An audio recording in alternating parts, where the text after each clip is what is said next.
ઘણીવાર ઘરમાં શાકભાજી ના હોય અને કઠોળ ખાઈને કંટાળી ગયા હોય ત્યારે દરેક લેડીઝને એક મૂંઝવણ થતી હોય છે કે શેનું શાક બનાવવું. તો આજે હું તમારી સાથે ફક્ત 5 જ મિનિટમાં ફક્ત 2 જ ઇન્ગ્રીડિયન્ટ્સમાંથી બનતું શાક લઈને આવી છું. ઘણીવાર લંચ કે ડિનરમાં શાક બનાવવાની ઉતાવળ હોય અથવા તો કલાકો સુધી રસોઈ કરવાનો ખૂબ જ કંટાળો આવતો હોય ત્યારે ફક્ત 5 જ મિનિટમાં આ શાક બનીને રેડી થઈ જાય છે. તો ચાલો જોઈ લઈએ કે આ શાક કેવી રીતે બનાવવું. આ શાક બનાવવા માટે મેં અહીંયા 2 મીડિયમ સાઇઝની ડુંગળી લીધી છે.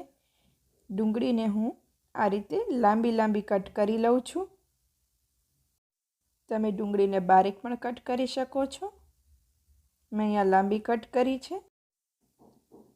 હવે મેં અહીંયા 3 મોટી સાઇઝના અડદના પાપડ લીધા છે અને પાપડને હવે હું શેકી લઉં છું.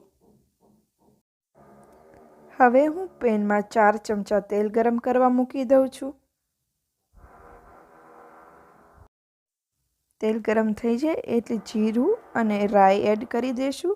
રાઈ ને જીરું ફૂટી જાય એટલે ડુંગળી કાપીને રાખી હતી એને એડ કરી દેવાની છે અને ડુંગળી એકદમ ચડી જાય ત્યાં સુધી સાંતળી લેવાની છે. ડુંગળી ચડે ત્યાં સુધીમાં આપણે જે પાપડ શેકીને રાખ્યા છે એના આ રીતે નાના નાના ટુકડા કરી લઈશું. ડુંગળી એકદમ સરસ ચડી ગઈ છે. હવે હું એમાં અડધો ગ્લાસ જેટલું પાણી એડ કરી દઉં છું. હવે મસાલા એડ કરી દઈશું. હળદર, નમક અને લાલ મરચું એડ કરી દઉં છું. અહીંયા નમક મેં ફક્ત ડુંગળીના ભાગનું જ એડ કર્યું છે. પાપડમાં ઓલરેડી નમક હોય છે એટલે પાપડના ભાગનું નમક એડ નથી કર્યું, જેથી કરીને શાક ખારું ન થઈ જાય એટલા માટે.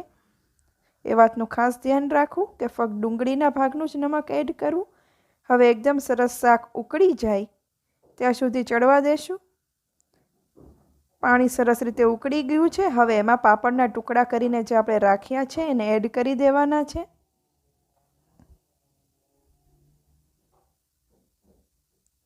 અને બરાબર હલાવતા રહેશું. તો હવે આપણું શાક બનીને રેડી છે. પાપડ પાણી ચૂસી જાય છે એટલે જો તમારે ઓછા રસાવાળું શાક પસંદ હોય તો હવે તમે ગેસની ફ્લેમ ઓફ કરી શકો છો. અને જો તમને રસાવાળું શાક પસંદ હોય તો ફરીથી થોડું પાણી એડ કરી દેજો.